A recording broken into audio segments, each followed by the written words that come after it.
Joe எழுதிய never forget how much I love you என்ற நூலின் தமிழாக்கம் அருள்வள்ளன் அரசு. நான் உன்னை எவ்வளவு நேசிக்கிறேன் என்பதை ஒருபோதும் மறந்து விடாதே. நூல்கள் இப்போது விற்பனைக்கு. இந்த நீட் நடைமுறையில் நான் இதுவரை சொன்ன எதையுமே உள்வாங்காத ஒரு வணிக செயல்பாடு, முழுக்க அது ஒரு வணிக செயல்பாடு. ஏற்கனவே மேல்நிலை பள்ளி கல்வியில் +1 +2 என்ன டெக்ஸ்ட் புக்கில் என்ன பாடம் கொடுத்தீங்களோ அதே பாடத்தில் தான் இவங்க ஒரு தேர்வு நடத்த போகிறாங்க.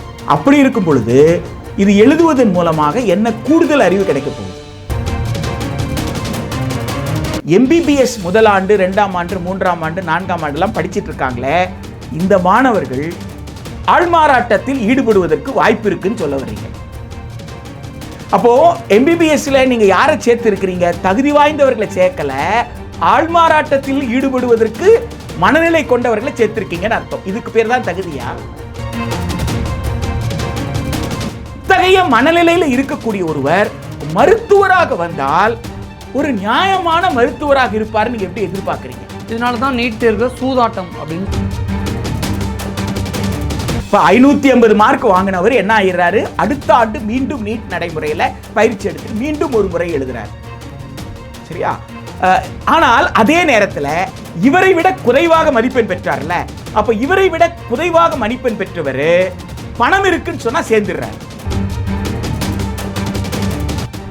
ஒரு கேள்வி கேட்டா அந்த கேள்விக்கு பாடநூலை வைத்தா பதில் சொல்லுவீங்க. ஒரு கேள்வி கேட்டா அந்த கேள்விக்கு எது பதில் என்பது அந்த துறை சார்ந்த அந்த ஆசிரியருக்கு தெரிஞ்சிருக்கணும்ல. அது எப்படி பாடநூலின் அடிப்படையில் நீங்க சொல்லுவீங்க அப்படின்ற கேள்வி எழுப்பணும் இல்லையா? ரெண்டாவது, நீங்க 2016-17 டெக்ஸ்ட் புக்குக்கும் 2020க்கு பிறகு வந்த டெக்ஸ்ட் புக்குக்கும் இடையில அணு சம்பந்தமான ஆய்வுல என்ன மாற்றம் நிகழ்ந்தது?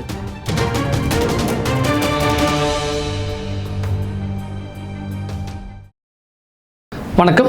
இன்றைய நமது சிறப்பு விருந்தினர் மூத்த கல்வியாளர் பிரின்ஸ் கஜேந்திர பாபு அவர்கள். வணக்கம் சார். வணக்கம். நீட் தேர்வு வணிகத்தோட சூழ்ச்சி, வணிகத்தோடைய சூதாட்டம் அப்படின்னு கடுமையான விமர்சனங்கள் முன்வைக்கிறீங்க. நீட் தேர்வு ஏன் வேண்டான்னு நினைக்கிறீங்க? முதல்ல அது தேர்வே இல்லை, அது ஒரு நடைமுறை. தேர்வு அப்படின்னா யாருக்கு தேர்வு வைப்போம் அப்படின்னு கேட்டால், ஒரு பாடத்திட்டத்தை வடிவமைக்கிறோம், ஒரு கல்வி ஏற்பாடு, கரிக்குலம். அந்த கரிக்குலத்தினுடைய ஒரு பகுதி தான் இந்த எவாலுவேஷன் கூட. இப்போது அந்த சிலபஸில் ஒரு பாடத்துக்கு ஒரு சிலபஸ் கொடுக்குறோம், ஒரு பாடத்திட்டம் கொடுக்குறோன்னா அந்த பாடத்திட்டத்தில் என்ன கண்டென்ட் இருக்கணும், உள்ளடக்கம் என்ன இருக்கணும், அந்த உள்ளடக்கத்தை எவ்வாறு கற்பித்தல், இந்த உள்ளடக்கத்தை இந்த வகையில் ஒரு மாணவர் கற்கிறார் என்றால் அவரை எவ்வகையில் சோதிக்கணும், மதிப்பீடு செய்யணும் என்பது எல்லாம் உள்ளடக்கிறது தான் ஒரு சிலபஸ். சிலபஸ் தனியாகவும் எவாலுவேஷன் முறை வேறு மாதிரியும், பாடத்திட்டம் ஒரு மாதிரியும், மதிப்பீட்டு முறை இன்னொரு மாதிரியும் இருக்கவே முடியாது. ஒரு மாணவரை, குறிப்பாக பள்ளியினுடைய இறுதியை முடித்தவர், தொடக்க கல்வி, நடுநிலை கல்வி, இடைநிலை கல்வி அப்படின்னு சொல்லும்போது அந்த இடைநிலை கல்வியின் இறுதியை தான் மேல்நிலை கல்வி அப்படின்னு சொல்கிறோம். ஹையர் செகண்டரி அல்ல சீனியர் செகண்டரி. அந்த +1 +2 முடிக்கிறாங்க அப்படின்னா 18 வயதுக்கு உட்பட்டவர்கள்ன்றதை நம்ம புரிஞ்சுக்கணும். இன்னும் குழந்தை பருவத்தை அவங்க முடிக்கலை. இப்போ அவர்களை யார் சோதிக்க முடியும் அப்படின்னு கேட்டால் ஒரு கல்வியல் அமைப்பு தான் சோதிக்க முடியும். ஒரு கல்வியல் அமைப்பு தான் அவர்களை மதிப்பீடு செய்ய முடியும். Central Board of Secondary Education, CBSE அப்படின்ற அந்த வாரியம், மத்திய இடைநிலை கல்வி வாரியம், அது ஒரு கல்வி அமைப்பு. மாநிலங்களில் இருக்கக்கூடிய State Board of Higher Secondary Education, மாநில உயர்நிலை மேல்நிலை பள்ளி வாரியங்கள், இந்த வாரியங்கள் உங்களுக்கு கல்வியல் அமைப்பு. ஏனென்றால் பாடம் நடத்தக்கூடிய ஆசிரியர்கள், மாணவர்களுக்கு பாடம் நடத்த ஆசிரியர்களுக்கு எந்த தகுதி இருக்கணுமோ அந்த தகுதியை பெற்றவர்கள் தான் அலுவலர்களாகவும் இருப்பாங்க, பிஎட் படித்தவங்களாக இருப்பாங்க. ஆக அவர்களுக்கு மாணவர்களுடைய உளவியல் தெரியும். ஒரு பாடத்திட்டம் எத்தகைய சூழலில் இருக்கிற மாணவர்களுக்கு, எந்த வயதிற்கான மாணவர்களுக்கு எழுதப்பட்டது, எனவே இந்த வயதிற்கான மாணவர்களுக்கு எத்தகைய புரிதல் திறன் இருக்கும், அந்த புரிதல் திறனுக்கு தகுந்தாற்போல் தான் நான் கேள்வி கேட்க முடியும். நாம் பல விவரங்களை சொல்லிட்டோன்ற காரணத்தால் ஒரு பாட நூலை கொடுக்குறோம், அந்த பாட நூலில் பல விவரங்களை நம்ம சொல்லியிருப்போம். பல விவரங்களை சொல்லியிருக்கோன்ற ஒரே காரணத்துக்காக எல்லா விவரத்தையும் ஒரு மாணவர் புரிந்து வைத்திருப்பார்னு சொல்ல முடியாது. இப்போ ஒரு மாணவருடைய வயதிற்கு தகுந்தாற் போல தான் அந்த புரிதல் என்பது இருக்கும். அதனால தான் 18 வயது நிரம்பியவர்களை நம்ம என்னன்னு சொல்கிறோம், வயதிற்கு வந்தவர்கள், அதாவது வாக்களிக்க தகுதி பெற்றவர்கள், அல்லது வந்து ஒப்பந்தத்தில் கையெழுத்து போட தகுதி முழுமையான உரிமை அவங்களுக்கு எப்போ கிடைக்குதுன்னா 18 வயதிற்கு பிறகு தான். அப்போ 18 வயதுக்கு கீழே இருக்கிறவங்க என்னன்னு சொல்கிறோம், குழந்தை பருவத்தினர்ன்றோம். அப்படி என்றால் அவர்கள் முழுமையான புரிதல் சக்தி பெறலை, புரிதல் சக்தி பெற்றுக்கிட்டே வர்றாங்க அப்படின்றதான் நம்ம வந்து புரிஞ்சுக்கணும். அப்போது இந்த நடைமுறையில், இந்த நீட் நடைமுறையில் நான் இதுவரை சொன்ன எதையுமே உள்வாங்காத ஒரு வணிகச் செயல்பாடு, முழுக்க முழுக்க அது வந்து ஒரு வணிகச் செயல்பாடு. ஏற்கனவே மாணவர் அவர் படித்த வாரியத்தினுடைய பாடத்திட்டத்தின் அடிப்படையில் அந்த வாரியம் நடத்திய மதிப்பீட்டு முறையில் ஒரு முறை மதிப்பீடு செய்யப்பட்டு விட்டார். இப்போ நேஷ்னல் டெஸ்டிங் ஏஜென்சின்னு சொல்லப்படுற இந்த தேசிய தேர்வு முகமை அதே மாணவரை அதே பாடத்திட்டத்தில் வேறு வகையில் சோதிக்குது, வேறு வகையில் மதிப்பீடு செய்கிறேன்னு சொல்லுது. இது எந்த வகையில் நியாயன்றது தான். ஒருவர் ஏன் 2 முறை மதிப்பீடு செய்யப்படணும்? ஆக இது வந்து மாணவர்கள் உயர்கல்விக்கு வர்றாங்க அப்படின்னா, இப்போ தமிழ்நாட்டு போன்ற மாநிலங்களில் ₹1 கூட செலவு செய்ய முடியாது அப்படின்ற நிலையில் ஒருவர் பொருளாதாரத்தில் ஏழ்மையில் இருக்கிறாரு அப்படின்னு சொன்னால், அந்த மாணவரால் அரசு பள்ளியில் ₹1 கூட செலவு பண்ணாமல் அவர் மேல்நிலை பள்ளி கல்வி வரைக்கும் முடிக்க முடியும். கட்டணங்கள், பள்ளி கட்டணம் கிடையாது, சீருடை கொடுக்குறாங்க, பாடநூல் கொடுக்குறாங்க, உணவு கொடுக்குறாங்க. இது இப்படி பல ஏற்பாடுகள் இருக்கிறதுனால மாணவர்களால் 1ஆம் வகுப்புலேருந்து 12ஆம் வகுப்பு வரைக்கும் படிச்சுட்டு வர முடியும். இதுதான் ஒரு நம்பிக்கை கொடுக்கு. ஆர்வம் மிக்க ஒரு குறிப்பிட்ட பாடத்தின் மீது ஆர்வம் மிக்க, இந்த குறிப்பிட்ட பாடத்தில் உயர்கல்வி கற்று இந்த சமூகத்திற்கு அர்ப்பணிப்போடு தொண்டாற்றணும்னு நினைக்கிறவர்கள், இப்படியானவர்கள் நிறைய பேரை வளர்த்தெடுக்க முடிஞ்சது. இப்போ நீங்கள் வேறு மாதிரி நீங்கள் சோதிக்க போகிறீங்க அப்படின்னு சொல்கிறீங்க. அதில் என்னென்ன கண்டிஷன்ஸ் வைக்கிறீங்கன்னா, குறிப்பிட்ட காலத்திற்குள் விடையை கொடுக்கணும்.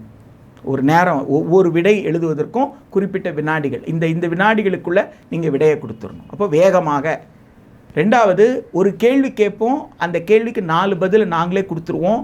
அந்த 4 பதிலிருந்து சரியான பதிலை தேர்ந்தெடுக்கணும். அப்போ அந்த 4 பதிலில் ஒரு பதில் தான் சரியாக இருக்கும். எந்த பதில் சரியாக இருக்குன்னு நீங்கள் தேர்ந்தெடுக்கணும் அப்படின்னு சொல்கிறீங்க. சரியான பதிலை தேர்ந்தெடுத்தால் 4 மார்க் கொடுப்பேன், தப்பான பதிலை தேர்ந்தெடுத்துட்டா நீங்கள் எடுத்த மார்க்கில் 1 மார்க்கை எடுத்துருவேன்றீங்க. நெகட்டிவ் மார்க்கிங்ன்றீங்க. 18 வயதுக்குட்பட்ட குழந்தை பருவத்தில் இருக்கிறவர்களுக்கு தேர்வு என்பதே மன அழுத்தத்தை கொடுக்கக்கூடியது அப்படின்னு சொன்னால், 18 வயதுக்கு உட்பட்ட குழந்தை பருவத்தில் இருப்பவர்களுக்கு இத்தகைய நடைமுறையில் ஒரு நெகட்டிவ் மார்க்கிங்கிற நடைமுறை எத்தகைய பாதிப்பை ஏற்படுத்தும்னு நீங்கள் யோசித்து பார்க்க. ஆனால் பாமர மக்கள் என்ன கேட்குறாங்கன்னா, நீட் தேர்வு மூலமாக தகுதியான மருத்துவர்களை அரசு தேர்ந்தெடுக்க நினைக்கிது, இது சரியான விஷயம் தானே அப்படின்னு அவருடைய கேள்வி நியாயமாக இருக்குது. இதில் நாம் இந்த நடைமுறையில் நாம் என்ன புரிஞ்சுக்க வேண்டிய அவசியம் இருக்குன்னா, நான் எல்லாரும் பள்ளி பருவத்தை கடந்து தான் வந்திருக்கோம். நாமெல்லாம் வந்து ஒரு தேர்வுக்கு போகிறோன்னா, அது 5ஆம் வகுப்போ 8ஆம் வகுப்போ 10ஆம் வகுப்போ 12 எந்த வகுப்பாக இருந்தாலும் ஒரு என்ன சொல்லி அனுப்பியிருப்பாங்க நம்மக்கிட்ட, இப்போ கேள்வித்தாளில் என்ன கேள்வி கேட்டிருந்தாலும் உனக்கு என்ன பதில் தெரியுமோ அந்த பதிலை எழுது, எந்த கேள்விக்கும் பதில் எழுதாமல் வந்துடாத. அப்பாவும் சொல்லுவார், அம்மாவும் சொல்லுவாங்க, உறவுக்காரங்க சொல்லுவாங்க, தெருவில் இருக்கிறவங்க சொல்லுவாங்க, நண்பர்கள் சொல்லுவாங்க, ஆசிரியர்கள் எல்லாருமே உனக்கு ஒரு கேள்வியை கூட விடாமல் நீ என்ன செய்யணும், பதில் எழுதணும்னு. இது ஒரு உளவியல். என்னென்னா, நீ பாடத்தை படிச்சிருக்கிற, பாடத்துலேருந்து தான் கேள்வி கேட்டிருப்பாங்க. எனவே அந்த கேள்வி உனக்கு புரியலை, அதனால் விடை தெரியலன்னு விட்டுறாத, எதையாவது யோசித்து பார்த்து எழுத ஆரம்பித்தா ஞாபகம் வந்துடும்ன்றதுனால.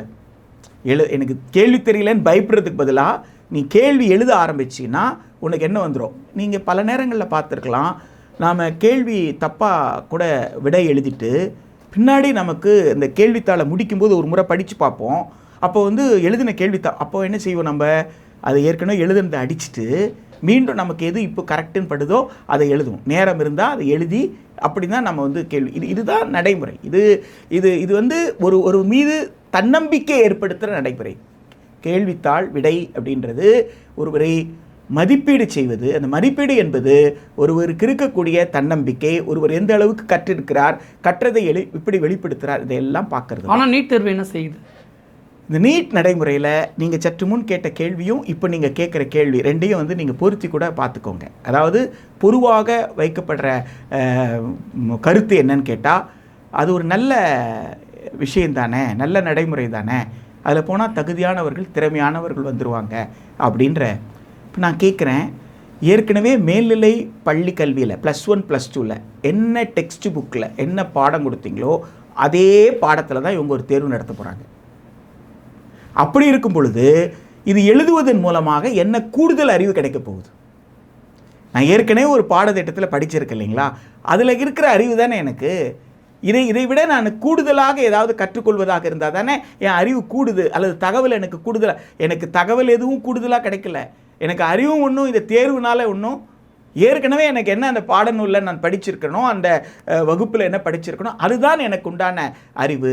எனவே இந்த நடைமுறையில் எனக்கு கூடுதலான அறிவை கிடைக்க போகிறது இல்லை. இப்போ நேரடியாக இப்போ நீங்கள் என்ன கேட்டீங்க, நீட் நடைமுறையில் தகுதியானவர்கள் வருவார்கள் இல்லை, இது ஒரு தகுதியை தானே சோதிக்குது, அப்போ திறமையானவர்கள் தானே வரப்போகிறாங்க அப்படின்னு சொன்னீங்க. 2026 ஆண்டு மே மாதம் 3ஆம் தேதி நீட் நடைமுறைக்காக தயாரானவர்கள் இந்த ஆண்டு 2026-27 கல்வியாண்டில் மருத்துவ படிப்பு சேரணும் அப்படின்னு நினைக்கிற இளநிலை MBBS BDS சேரணும்னு நினைக்கிறவங்க அவர்களெல்லாம் நீட் நடைமுறையில் எழுதுவதற்காக மையத்திற்கு வரவழைக்கப்பட்டார்கள் இல்லைங்களா. இந்தியா முழுக்க சுமார் 23 லட்சம் பேர் வரவழைக்கப்பட்டதாக நமக்கு சொல்லப்படுது. அந்த நீட் நடைமுறையில் அதை நீட் எழுதுவதற்காக மையத்திற்கு சென்று விட்டார்கள் அல்ல, அதே நேரத்தில் கடந்த ஆண்டு நீட் நடைமுறை மூலமாக முதலாண்டு சேர்ந்த மாணவர், அதுக்கு முந்தைய ஆண்டு, இப்படியாக இந்த கல்வியாண்டில் MBBS முதலாண்டு, MBBS 2ஆம் ஆண்டு, 3ஆம் ஆண்டு படிச்சிட்டு இருக்காங்கல்ல, இந்த மாணவர்கள் எல்லாம் மே மாதம் 3ஆம் தேதி MBBS படிச்சிட்டு இருக்கிற மாணவர்கள் அவரவர்கள் கல்லூரிக்கு வரவழைக்கப்பட்டார்கள். காரணம், அன்று ஞாயிற்றுக்கிழமை விடுமுறை நாள். விடுமுறை நாளில் திடீர்னு தகவல் கொடுத்து, நாளைக்கு எல்லாரும் என்ன செய்யணும், கல்லூரிக்கு காலையில் வந்துடணும், முழு நாள் ஒன்று வகுப்பறையிலோ அல்லது விடுதி அறையிலையோ தங்க வைக்கப்பட்டார்கள். எதற்கு அப்படின்னு சொல்லி கேட்டால், காரணம் கேட்டால், இவர்கள் ஆள்மாறாட்டத்தில் ஈடுபட்டு விடக்கூடாது. அதாவது கடந்த ஆண்டு நீட் நடைமுறையில் என்ன ஆயிருக்குன்னு கேட்டால், ஏற்கனவே நீட் நடைமுறை மூலமாக மருத்துவ மாணவர் சேர்க்கை நடந்து MBBS படிக்க வந்துட்டாங்கல்ல, இவர்கள் இந்த ஆண்டு நீட் நடைமுறையில் யார் எழுத போகிறாங்களோ அவர்களுக்கு பதிலாக இவர்கள் எழுதியிருக்காங்களாம். அந்த ஆள்மாறாட்டம் கண்டுபிடிக்கப்பட்டு அந்த MBBS சேர்ந்தாங்கல்ல, அவர்கள் இடைநீக்கம் செய்யப்பட்டாங்க. அந்த இடம் வீணாக போச்சு. இப்போ அந்த மாணவரால் என்ன செய்ய முடியல, MBBS படிக்க முடியலை. அப்போ இந்த ஆண்டு அப்படி ஒரு தவறு நடந்துடக்கூடாது, ஆள்மாறாட்டம் நடந்துடக்கூடாதுன்றதுனால இவர்களெல்லாம் எங்கே வரவழைக்கப்பட்டிருக்காங்க, வகுப்பறைக்கு வரவழைக்கப்பட்டிருக்காங்க அல்லது விடுதியில் சேர்க்கப்பட்டிருக்காங்க. இதிலிருந்து இது சட்டப்படி பார்த்தா, சட்டத்தில் இதுக்கு என்ன சொல்லுவாங்க, ப்ரிவென்டிவ் அரெஸ்ட். ஒரு தவறு நடக்காமல் இருப்பதற்காக நீங்கள் முன்கூட்டியே நீங்கள் ஒருத்தரை தடுப்பு காவலில் வச்சுட்டீங்க, அது அப்படி தானே இதுக்கு அர்த்தம். நீங்கள் வரவழைச்சு என்ன செய்திருக்கீங்க. இப்போ இதிலிருந்து நீங்கள் என்ன சொல்ல வர்றீங்க, MBBS முதலாண்டு, 2ஆம் ஆண்டு, 3ஆம் ஆண்டு, 4ஆம் ஆண்டுலாம் படிச்சுட்டு இருக்காங்களே, இந்த மாணவர்கள் ஆள்மாறாட்டத்தில் ஈடுபடுவதற்கு வாய்ப்பு இருக்குன்னு சொல்ல வர்றீங்க. அப்போது MBBSல நீங்கள் யாரை சேர்த்துருக்கிறீங்க, தகுதி வாய்ந்தவர்களை சேர்க்கலை, ஆள்மாறாட்டத்தில் ஈடுபடுவதற்கு மனநிலை கொண்டவர்களை சேர்த்துருக்கீங்கன்னு அர்த்தம். இதுக்கு பேர் தான் தகுதியா?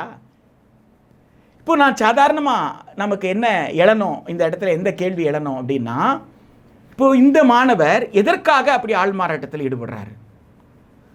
கோச்சிங் சென்டருக்கு பல லட்சம் ரூபாய் செலவு பண்ணிட்டார், மேனேஜ்மெண்ட் சீட்டில் அவர் சேர்ந்திருப்பார் அப்படின்னு சொன்னால் அவர் பல லட்சம் ரூபாய் என்ன செய்யணும், கட்டணும். கிட்டத்தட்ட 1 கோடியிலிருந்து 1.25 கோடி கட்டணும். இப்போது அரசு மருத்துவக் கல்லூரியில் சேர்ந்திருக்கிறாரு அப்படின்னு சொன்னாலும் கோச்சிங் சென்டருக்கு பல லட்சம் ரூபாய் செலவு பண்ணியிருக்கிறாரு. தனியார் நிர்வாக ஒதுக்கீட்டில் சேர்ந்திருக்காருன்னா கோச்சிங் சென்டர் செலவு செய்கிறது இல்லாமல் தனியார் நிர்வாக ஒதுக்கீட்டில் எவ்வளோ பணம் கேட்குறாங்களோ அவ்வளோ கட்டியிருப்பார். எனவே இவ்வளோ கடன் இருக்கிறதுனால அந்த கடனை திருப்பி செலுத்துவதற்காக பணத்தை ஈட்டணும். அப்போ பணத்தை ஈட்டுவதற்கு ஒரு முறைகேடு செய்தால் பணம் வரும்னா அந்த முறைகேடு செய்வதற்கு அவர் என்ன செய்கிறாரு? துணிகிறார். அப்போது இத்தகைய மனநிலையில் இருக்கக்கூடிய ஒருவர் மருத்துவராக வந்தால் ஒரு நியாயமான மருத்துவராக இருப்பார். நீங்கள் எப்படி எதிர்பார்க்குறீங்க? இதனால தான் நீட் தேர்வு சூதாட்டம் அப்படின்னு சொல்கிறீங்க. ஆமாம், அதாவது இது எதுக்காக சூதாட்டம் சொல்கிறோம்னா இதை கடந்து அப்போ இவர் ஒரு நியாயமான மருத்துவராக வர முடியாது. மெடிக்கல் எத்திக்ஸ்ன்னு சொல்லுவோம் இல்லை, ஒரு நேர்மை இருக்குது, மருத்துவ நேர்மை இருக்கணும், மருத்துவத்திற்கு என்கின்ற ஒரு நல்லொழுக்கங்கள் இருக்குது, அந்த நல்லொழுக்கங்கள்லாம் பின்பற்றணும்னு சொல்லுவோம்ல. இப்போ பணம் தான் எனக்கு குறி என்று வந்த பிறகு நான் அந்த நல்லொழுக்கத்தை பின்பற்றுவனா என்கின்ற மிக முக்கியமான கேள்வி இருக்குது. ஆக ஒருவருக்கு நீங்கள் ஒரு உறுப்பு ஒருவருக்கு பழுதடைந்துட்டு அந்த உறுப்பை மாற்றணும், அப்போ இன்னொருத்தர்கிட்ட இருந்து எடுக்கணும், இன்னொருத்தரை பிரெயின் டெட்டுன்னு சொல்லி நீங்கள் டிக்ளேர் பண்ணணும், மூளைச்சாவுன்னு டிக்ளேர் பண்ணணும். டிக்ளேர் பண்ண பிறகு தான் அவர் உடம்புலேருந்து என்ன செய்ய முடியும்? ஹார்வெஸ்ட் பண்ணி யார் காத்திருக்கிறாங்களோ அந்த காத்திருப்பு பட்டியல் பிரகாரம் அவர் உறுப்பை எடுத்து பலருக்கும் கொடுக்குற நடைமுறையில் இப்போ இந்த மாதிரி முடிவுகள்லாம் எடுக்கக்கூடிய முக்கியமான இடத்துக்கெல்லாம் அவர் வர்றாரு. அப்போ பணம் ஈட்டுவது தான் தன்னுடைய நோக்கம் என்று ஆய்விட்டால் இந்த மாதிரி இடத்துல அந்த மெடிக்கல் எத்திக்ஸை, அந்த மருத்துவருக்கு இருக்கக்கூடிய நல்லொழுக்கத்தை பின்பற்றுவாரா என்ற மிக முக்கியமான கேள்வி. ஆக யாருக்கெல்லாம் உண்மையிலேயே மருத்துவத்தின் மீது ஆர்வமும் மருத்துவத்தை சேவையாக செய்யணும்னு நினைக்கிறாங்களோ அவர்கள் எல்லோருமே விலக்கி வைக்கப்பட்டார்கள். நாம் தேர்வு எழுதின 23 லட்சம் பேருடைய வாழ்க்கை என்ன ஆகிறது, அந்த குடும்பம் என்ன ஆகும்னு கவலைப்படுறோமே, இந்த தேர்வே எழுத முடியாமல் இந்த தேர்வுக்குள்ளே வர முடியாது, எனக்கு அதை கோச்சிக்கலாம் முடியாது, என்னால் அவளை அந்த நேரத்தை செலவு பண்ண முடியாது என்கின்ற வகையில் அதுவே வேண்டான்னு ஒதுங்கிட்டாங்கல்ல. அவர்களோட உளவியல் எப்படி இருக்கும்? உண்மையிலேயே அவர்கள்தான் உண்மையிலே மருத்துவத்திற்கு வர வேண்டியவர்கள், மருத்துவத்தின் மீது ஆர்வமும் சேவையும் கொண்டு வந்தவர்கள். இதில் நீங்கள் அடுத்த கட்ட கேள்வி, உங்களுடைய அடுத்த கேள்வி, இது அடுத்த பரிணாமத்தில் பார்க்க வேண்டிய விஷயம். அது ஒருவர் 2017 நடக்கக்கூடிய இந்த தேர்வு, இந்த நீட் நடைமுறை, இந்த நீட் நடைமுறையில் நீங்கள் பார்த்தீங்கன்னா ரிப்பீட்டர்ஸ் அதிகம். இதில் 500 மார்க்குக்கு மேலே எடுக்கிறாங்க, ஆனால் அவர்களால் அரசு இடத்துக்கு போக முடியல. 720 மார்க் உச்சபட்ச மதிப்பெண், 135 137 இதுதான் குறைந்தபட்ச தகுதியாக வைத்திருக்கிறாங்க. அப்போது ஒரு வருஷம் 107 17 117 125 அந்த மாதிரி வருது, 137 அந்த மாதிரி. ஆக 200க்கு கீழே தான் என்னது குறைந்தபட்ச தகுதிக்கான மதிப்பெண். 720 அதிகப்படியான மதிப்பெண். இப்போ 720 710 700 690 இந்த மதிப்பெண்ணில் இருக்கிறாங்கல்ல, இவர்கள் சில ஆயிரம் பேர் தான் இருப்பாங்க. இந்த சில ஆயிரம் பேர் எதை நிரப்பிடுவாங்கன்னு கேட்டால் அரசு மருத்துவமனை இடங்களை நிரப்பிடுவாங்க. அது ஒன்றிய அரசு நடத்துகிற மருத்துவமனையாக இருக்கலாம், அல்லது பல்வேறு மாநிலங்கள் நடத்துகிற மருத்துவமனையாக இருக்கலாம், இந்த இடங்களை நிரப்பிடுவாங்க. அப்போ அதற்கு கீழே வருதுங்களா, 650க்கு கீழே வருதுல்ல, வந்தாலே அரசு இடம் கிடைக்கும்னு சொல்ல முடியாது. அரசு ஒதுக்கீடில் தனியார் இடம் கிடைக்கலாம், அரசு ஒதுக்கீடில் தனியார் இடம் கிடைக்கலாம்.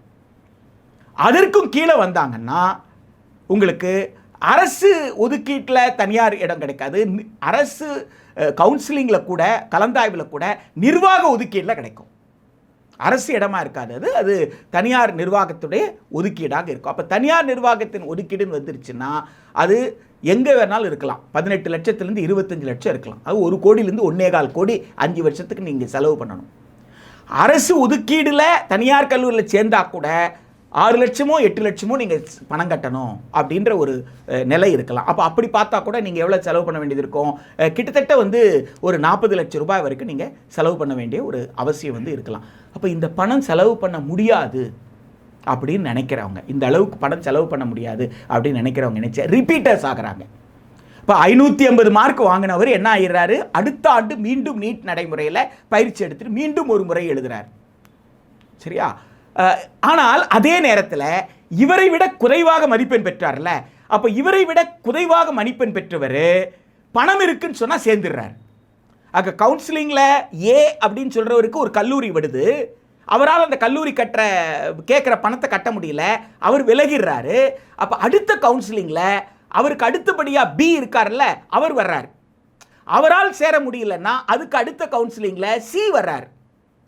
அப்போது மதிப்பெண் குறைந்து குறைந்து பணம் இருந்தால் அந்த குறைந்தபட்ச தகுதி இருந்துட்டா போகிறோம், பணம் இருந்தால் நீங்கள் என்ன செய்ய முடியும், சேர முடியும். நான் இப்போது இந்த 500 மார்க் 580 மார்க் 600 மார்க் வாங்கினவர் தான் இம்ப்ரூவ் பண்ணலாம், தான் வந்து ஸ்கோரை இம்ப்ரூவ் பண்ணிடலான்னு சொல்லி இந்த நீட் நடைமுறையில் அடுத்த வருஷம் எழுதுறாரா, அடுத்த வருஷம் என்ன ஆகுதுன்னு கேட்டால் இதை விட குறைவான மார்க் வருது. அப்போது உண்மையிலே ஒரு கல்வியல் செயல்பாடாக இருந்தால் என்ன ஆயிருக்கணும், ஒரு கல்வியல் செயல்பாடில் இந்த ஆண்டு எந்த மதிப்பெண் எடுத்தீங்களோ அதை விட அடுத்த ஆண்டு வந்து மதிப்பெண் கூறி இருக்கணும். அடுத்த ஆண்டு மதிப்பெண் எப்படி குறையுது? அப்போ இதை சூதாட்டம்னு சொல்லாமல் நான் ஒன்று நம்பி போகிறேன், நம்பினது கிடைக்க மாட்டேங்குது அப்படின்னா அப்போ இது கிடைக்கிறவனுக்கு லக்கு இருக்குன்றீங்க, அதிர்ஷ்டன்றீங்க. அது எப்படி, அது ஒரு படிப்பில் எப்படி அந்த மாதிரி நீங்கள் வந்து சொல்ல முடியும்? அதனால தான் இது சந்தையினுடைய சூழ்ச்சி.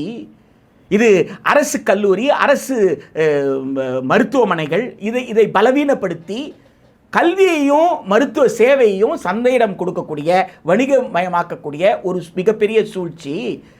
இது வந்து வணிகத்துடைய சூதாட்டமாக இருக்கிறது. ஒரு சூழ்ச்சியில் ஒரு சூதாட்டமாக, இந்த சூதாட்டத்தில் பகடிக்காயாக யார் இருக்கிறாங்கன்னு கேட்டால் மாணவர்கள் இருக்கிறாங்க. இந்திய சுகாதாரம், இந்திய கல்வி இருக்குது. அதனால தான் இந்த நீட் நடைமுறை கூடாது. 2017 தொடங்கி எதெல்லாம் வந்து ஆபத்தாக இருக்கோன்னு சொல்லிக்கிட்டு வந்தோமோ அது அத்துணையுமே ஒவ்வொன்றாக நிரூபணமாயிருக்கு. ஒவ்வொரு வாட்டி முறைகேடு நடக்கும் பொழுது அந்த முறைகேடு அடுத்த வாட்டி நடக்கக்கூடாது இல்லைங்களா? இங்கே என்ன நடக்குதுன்னா, நீட்டில் ஏற்கனவே நடக்கிற முறைகேடு திரும்பவும் நடக்கு, கூடுதலாக இன்னொரு புதுசாக நடக்கு. இந்த முறை இப்போ ஒரு முறைகேடு நடந்திருக்கு, சிபிஐ விசாரணை வரைக்கும் ரொம்ப தீவிரப்படுத்தியிருக்காங்க. இந்த முறைகேடு ஏன் நடந்துச்சு, என்ன நடந்துக்கிட்டு இருக்கு இந்த முறைகேடு? இது வந்து புது முறைகேடே இல்லை. கடந்த காலங்கள்லையும் கேள்வித்தாள் வந்து கசிந்தது அப்படின்ற குற்றச்சாட்டு கடந்த காலங்களில் கூட எழுந்திருக்கு. அதை என்ன பண்ணாங்கன்னா, அது குறிப்பிட்ட பகுதி குறிப்பிட்ட இடத்துல மட்டும்தான் நடந்தது அப்படின்ற மாதிரி சொல்லி அந்த ஒட்டுமொத்தமாக பாதிக்க வேண்டிய அவசியம் இல்லை அப்படியெல்லாம் சொன்னாங்க. அது அந்த மாதிரி லீக் இல்லை அப்படின்னு சொன்னாங்க. இந்த குற்றச்சாட்டு மீண்டும் மீண்டும் இந்த வாட்டி ஆதாரத்தோடு என்ன ஆயிருக்குன்னா, ஒருவர் அந்த கேள்வித்தாள் வருது இல்லைங்களா, அந்த வாட்ஸ்அப்பில் ஒரு இந்த கேள்வி இதுதான் இருக்கும் அப்படின்னு யூக கேள்வி வந்திருக்குன்னு ஒரு போலீஸ் ஸ்டேஷனில் கொண்டு போய் காட்டுறார். அந்த போலீஸ்காரர் என்ன செய்திருக்கணும், அந்த ஸ்டேஷனுக்கு என்ன செய்திருக்கணும், என்ன யோசனை இருந்திருக்கணும்? கிட்டத்தட்ட 8 வருஷமாக இந்த பிரச்சனை ஓடிக்கிட்டே இருக்கிறது எல்லாருக்கும் தெரியும்.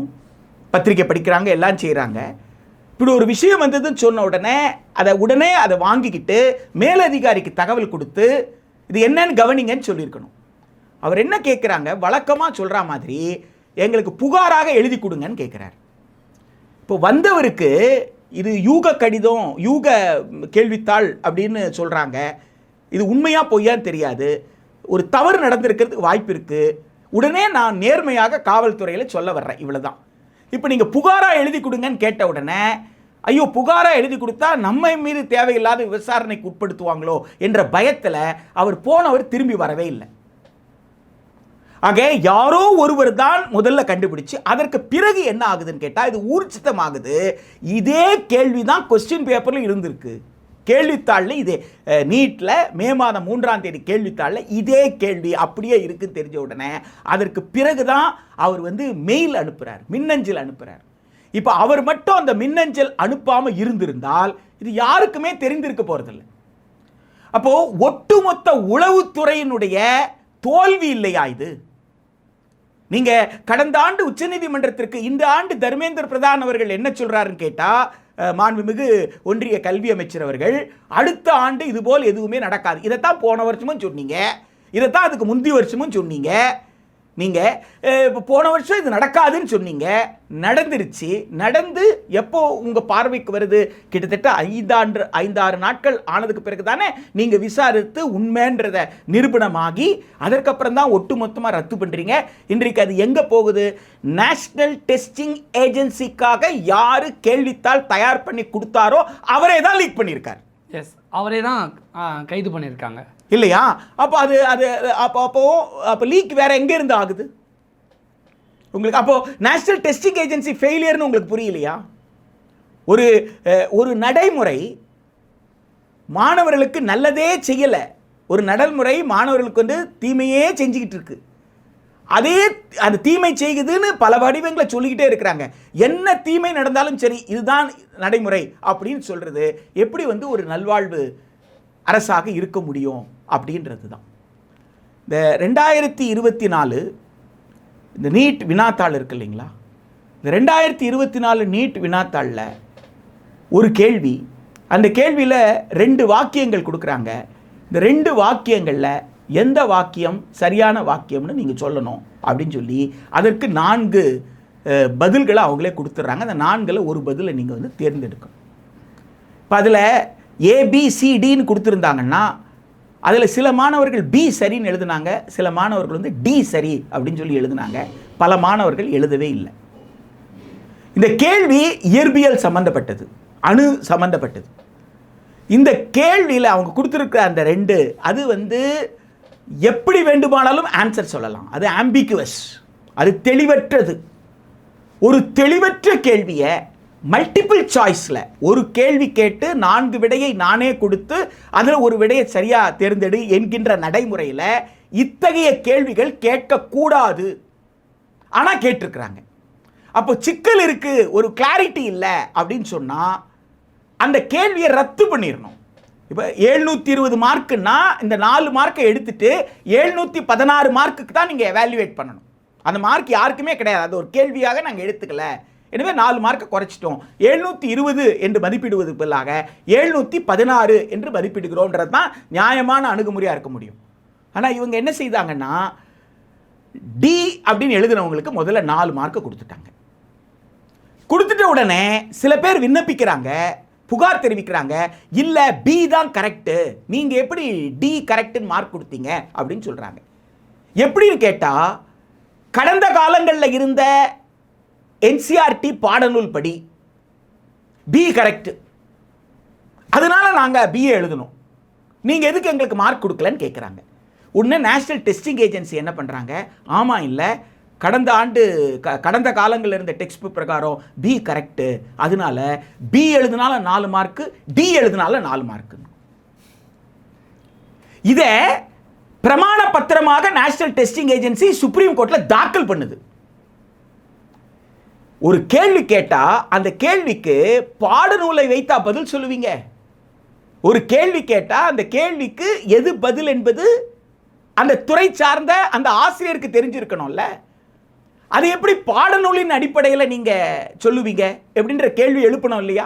ரெண்டாவது, நீங்கள் 2016-17 டெக்ஸ்ட் புக்குக்கும் 2020க்கு பிறகு வந்த டெக்ஸ்ட் புக்குக்கும் இடையில் அணு சம்பந்தமான ஆய்வில் என்ன மாற்றம் நிகழ்ந்தது? அணு சம்பந்தமான மாற்றம் எதுவும் நிகழலைன்னா அது எப்படி ஆன்சர் வெவ்வேறு ஆகும் இல்லையா? இந்த பேசிக் கொஸ்டின்ஸ் எதுவுமே ரைஸ் பண்ணி அதை அட்ரஸ் பண்ணாமல் ஐஐடி டெல்லி கிட்ட எதுப்பா ஆன்சர் கரெக்டுன்னு கேட்குறாங்க. ஐஐடி டெல்லி ஒரு குழு போட்டு டி கரெக்டுன்றாங்க. டி கரெக்டுன்னு சொன்ன உடனே டிக்கு 4 மார்க்கு, பிக்கு கொடுத்தது தப்புன்னு சொல்லி முடிச்சிட்டாங்க. இப்போ என்னென்னா சில லட்சம் மாணவர்கள் பி கரெக்டுன்னு எழுதுனாங்க, சில லட்சம் மாணவர்கள் டி கரெக்டுன்னு எழுதுனாங்க. இது ரெண்டையும் சேர்த்தா ஒரு 10 லட்சம் 12 லட்சம் எடுத்துக்கிட்டா இன்னொரு 10 லட்சம் பேர் என்ன செய்யலை, எந்த ஆன்சர் எழுதல பாருங்க, அவன் தான் உண்மையிலே இயற்பியல் மாணவர். ஏன்னா அவருக்கு தெரியுது இதில் இந்த ஸ்டேட்மெண்ட்டும் கரெக்டாக இருக்கலாம், இந்த ஸ்டேட்மெண்ட்டும் கரெக்டாக இருக்கலாம், இது தெளிவற்ற ஸ்டேட்மெண்ட், இந்த 2 வாக்கியமே தெளிவற்றது. தெளிவற்றதற்கு என்ன தெளிவான பதில் கொடுக்க முடியும்? அப்போது நாம் தப்பாக பதில் கொடுத்துட்டா நமக்கு 1 மார்க் எடுத்துருவாங்க.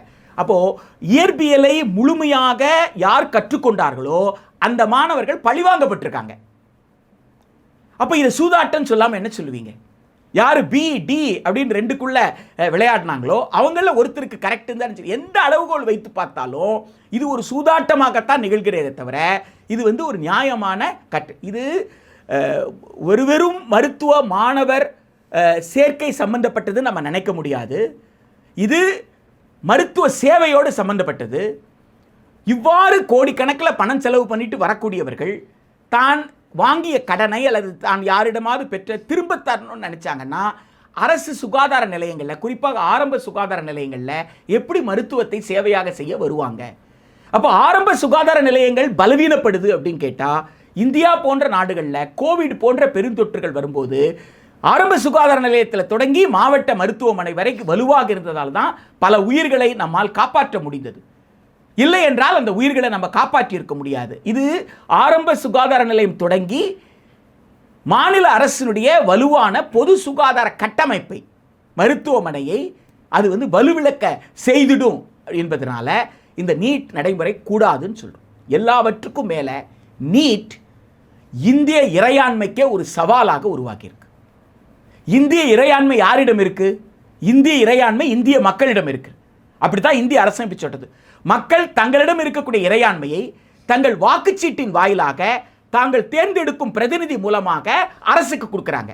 அப்படித்தான் இறையாண்மை மாநில அரசுக்கு கிடைக்குது. அப்படித்தான் இறையாண்மை ஒன்றிய அரசுக்கு கிடைக்குது. மாநில அரசுக்கும் ஒன்றிய அரசுக்கும் இருக்கிற அதிகார பகிர்வை இந்திய அரசமைப்பு சட்டத்தின் கூறு 246 அட்டவணை 7 தெளிவுபடுத்தி இருக்கு. ஆக மக்கள், நீங்க தமிழ்நாட்டில் நீட்டை நிராகரித்து வாக்களித்திருக்காங்க. 2016 தேர்தலிருந்து நம்ம பார்க்குறோம். 2016 தேர்தலாகட்டும், 19 தேர்தலாகட்டும், 21 தேர்தலாகட்டும், 24 நாடாளுமன்ற தேர்தல், 26 சட்டமன்ற தேர்தல் வரைக்கும் எந்த கட்சிகள் எல்லாம் நீட்டை நிராகரிப்போம்னு சொன்னாங்களோ அந்த கட்சிகள் தான் என்ன செய்ய முடியுது? வெற்றி பெற முடியுது. கேரளாவிலும் நீட்டு நிராகரிப்பு உங்களுக்கு, கர்நாடகாவிலும் நீட்டு நிராகரிப்பு உங்களுக்கு. அப்போ நீட்டை நிராகரிப்பதற்கு மக்கள் வாக்களித்திருக்கிறார்கள் அப்படின்னு சொன்னா, மக்களால், மக்களின், மக்களுக்காக என்பதுதான் மக்களாட்சின்னு சொன்னா, of the people, by the people, for the people. மக்களின், மக்களால், மக்களுக்காக, இதுதான் மக்களாட்சி அப்படின்னு சொல்கின்ற போது, இறையாண்மை பெற்ற இந்திய மக்கள் அவர்கள் நீட்டை நிராகரிக்கிறார்கள். அதை அரசு ஏற்க மறுக்கிறது. ஆனால் சந்தையின் நலன் கருதி பன்னாட்டு நிதி மூலதனம் இதில் இன்வால்வ் ஆகி 1 லட்சம் கோடி பணம் இது புழலக்கூடிய ஒரு பயிற்சி கூட வியாபாரம் அப்படின்னு சொல்றாங்க. அப்ப அந்த வியாபார நலன் சார்ந்தே இந்த முடிவுகள் எடுக்கப்படுவது என்பது இந்தியாவுடைய இறையாண்மைக்கே இது மிகப்பெரிய அச்சுறுத்தல்.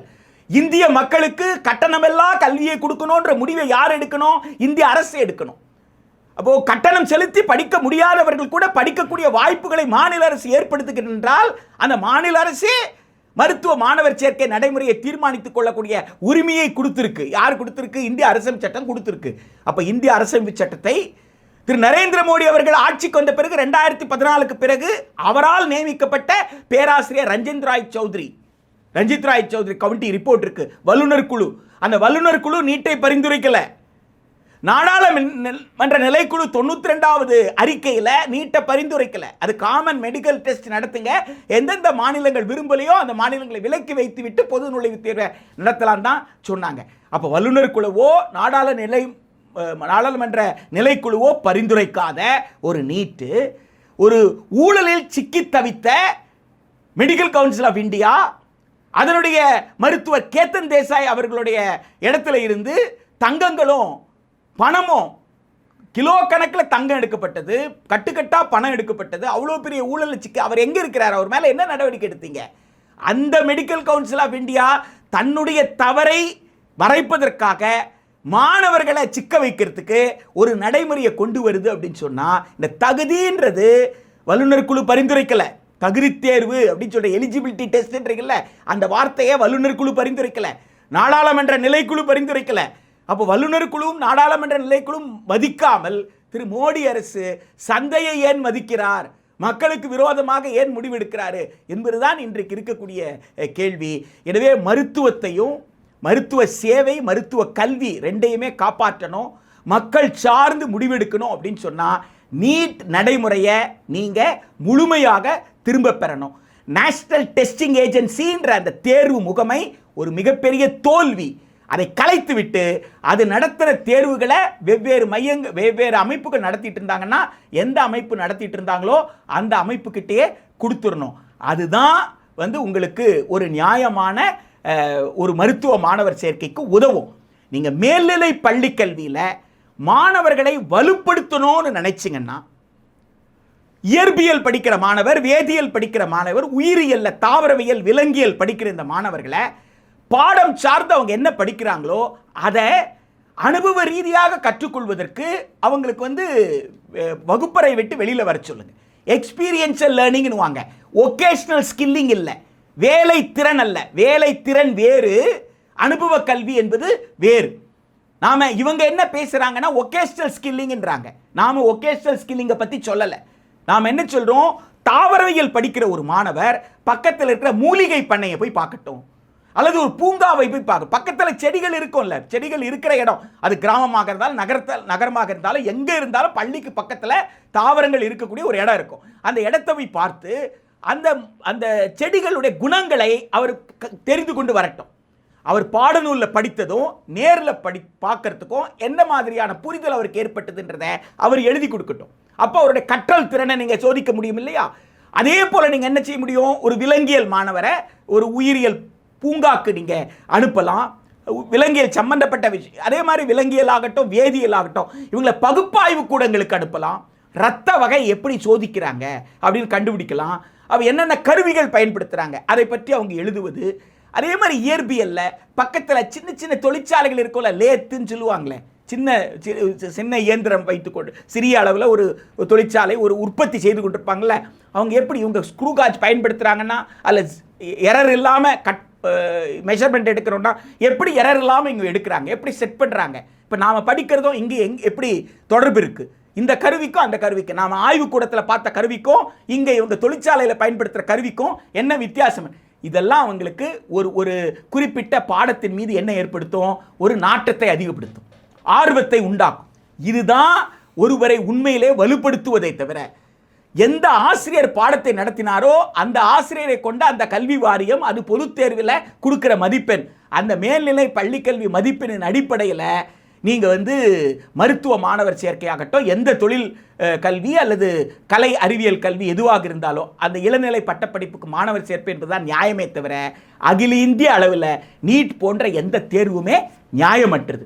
1927 பாம்பேல, மும்பாயில் பாம்பே யூனிவர்சிட்டி பில் அப்படின்னு சொல்லப்படுற மும்பாய் பல்கலைக்கழக மசோதாவின் மீது நடந்த விவாதத்தில் அண்ணல் அம்பேத்கர் சொல்கிறாரு, நாம் கல்வியை தர சொல்கிறோம், கல்வி கொடுப்பதற்கான வாய்ப்புகளை உருவாக்குங்க நம்ம சொல்கிறோம். நம்மில் சில கல்வியாளர்கள் கல்விக்கான வாய்ப்புகளை உருவாக்குவதற்கு பதிலாக, கல்வியை கொடுப்பதற்கு பதிலாக தேர்வுகளை கடினமாக்கி கொண்டே போகிறார்கள். கல்வியும் தேர்வும் ஒன்றல்ல. Education examination are not same. Education இருந்தால் தானே, லேர்னிங் இருந்தால் தானே லேர்னிங் அவுட்கம் நீங்கள் என்ன பண்ண முடியும், டெஸ்ட் பண்ண முடியும். அப்போ லேர்னிங்கான ஃபெசிலிட்டி தானே நான் கேட்குறேன். கல்வியை கொடு அப்படின்னு சொன்னால் நீங்கள் தேர்வுகளை கடினமாக்கிக்கிட்டே போகிறீங்க. தேர்வுகளை கடினமாக்க இதுவரை சமூக ஒடுக்குமுறைக்கும் கல்வி பின்தங்களுக்கும் உள்ளான சமூகங்கள், நீங்கள் பிசின்னு இப்போ சொல்லுங்க, எம்பிசின்னு சொல்லுங்க, எஸ்சின்னு சொல்லுங்க, எஸ்டி எல்லாருக்கும் சேர்த்து தான் அவர் சொல்கிறார். சமூக பின்தங்கள், கல்வி மறுப்பு ரெண்டுக்குமே உள்ளான மக்கள், அந்த மாணவர்களால் இதுவரை எங்கே வர முடியல, உயர்கல்விக்கு வர முடியல, கல்லூரி பல்கலைக்கழகம் கால் வைக்க முடியல. நீங்கள் தேர்வுகளை கடினமாக்க இனியும் அவர்களால் வர முடியாது.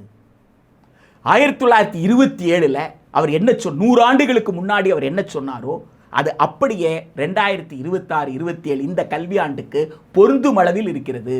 எனவே வரலாற்று ரீதியாகவும் சரி, நம்ம ஆய்வறிஞர்கள் டாக்டர் ரெக்ஸ் சர்க்குணம் இருக்காரு, டாக்டர் அமுலோபநாதன் இருக்காரு, இதுக்கு முன்னாடி உலகத்தில் போற்றப்பட்ட பொது சுகாதாரத்துறை நிபுணர் என்று பாராட்டப்பட்ட டாக்டர் குகானந்தம் இருந்தார். இது போன்ற அறிஞர்கள் எல்லோருமே இந்த நீட் நடைமுறை தவறுன்னு சொல்லி, இவங்கெல்லாம் மருத்துவர்கள் மட்டுமல்ல, மருத்துவ மாணவர்களுக்கு பாடம் நடத்தின பேராசிரியர்களும் கூட. எனவே மருத்துவர்களாக இருந்திருக்கிறாங்க, பேராசிரியர்களாக இருந்திருக்கிறாங்க, அந்த பாடத்திட்டம் உருவாக்குவதில் பங்களிப்பும் செய்தவர்களாக இருக்கிறாங்க. இப்படிப்பட்ட ஆய்வறிஞர்கள் இந்தியா முழுக்க இந்த நடைமுறை தவறு என்கின்ற போது இந்த நீட் நடைமுறையை முற்றிலுமாக விலக்கிவிட்டு மேல்நிலை பள்ளிக்கல்வியின் அடிப்படையில், அந்த மதிப்பின் அடிப்படையில் மாணவர் சேர்க்கை என்பது மட்டும்தான் இதற்கு தீர்வாக இருக்க முடியும். நம் மாணவர்கள் நலன் சார்ந்தது என்று மட்டுமல்லாமல் ஒட்டுமொத்தமாக அடுத்த தலைமுறையினுடைய மருத்துவ சேவையையும் நாம் காப்பாற்ற முடியும். இந்த நீட் தேர்வு எப்படி உருவானுச்சு, எங்கேருந்து உருவானுச்சு, இதுக்கு பின்னாடி இருக்கக்கூடிய அரசியல் என்ன? டாக்டர் அம்பேத்கர் அவர்கள் சொன்னது இன்றைக்கி இந்த 2026 நீட் எக்ஸாம் வரைக்கும் அது பொருத்தமாக இருக்குது அப்படின்னு சொல்லியிருக்கீங்க. நீங்கள் சொன்னதெல்லாம் வச்சு பார்க்கும் பொழுது தமிழ்நாட்டில் ஒரு 10 வருஷத்துக்கு முன்னாடி டாக்டரை எல்லாருமே கடவுளாக பார்த்தோம். இதில் ஒரு ஊழல் இருக்குது, ஒரு சூதாட்டம் இருக்குது, ஒரு விதமான சூழ்ச்சி இருக்குது. இந்த சூழலுக்கு மத்தியில் உருவாகக்கூடிய டாக்டரை எப்படி வருங்கால மக்கள் கடவுளாக பார்ப்பாங்க அப்படிங்கிற மாதிரி சொல்லியிருக்கீங்க. மிகப்பெரிய கேள்வி எழுந்திருக்கு. டாக்டர் இனிமேல் கடவுளே இல்லை, அவர் ஒரு வணிகர் அப்படிங்கிற ஒரு பார்வையும் உங்கள் பேச்சிலிருந்து வெளிப்பட்டிருக்கு. அடுத்தடுத்து வரக்கூடிய தமிழ் சமூகமாக இருக்கட்டும், வருங்கால மாணவர்கள் எப்படிப்பட்ட ஒரு முடிவை எடுக்கிறார்கள், அவங்ககிட்ட இருக்கக்கூடிய அந்த வாக்குரிமையை எப்படிலாம் செலுத்துகிறார்கள் அப்படிங்கிறத நம்ம பொறுத்திருந்து பார்க்கலாம். இன்னும் என்ன மாதிரியான சூழல்கள் அமைய போகிறது அப்படிங்கிறத நம்ம பொறுத்திருந்து பார்க்கலாம். ரொம்ப ஆக்கப்பூர்வமான நிறைய விஷயங்களை பதிவு பண்ணியிருக்கீங்க. கண்டிப்பாக இது இந்த உரம் செழித்து பயிராக வளரும், எல்லோருக்கும் பயனுள்ளதாக இருக்கும் அப்படின்னு நான் நம்பலாம். நிறைய விஷயங்கள் ஷேர் பண்ணிக்கிட்டீங்க. நன்றி சார். நன்றி.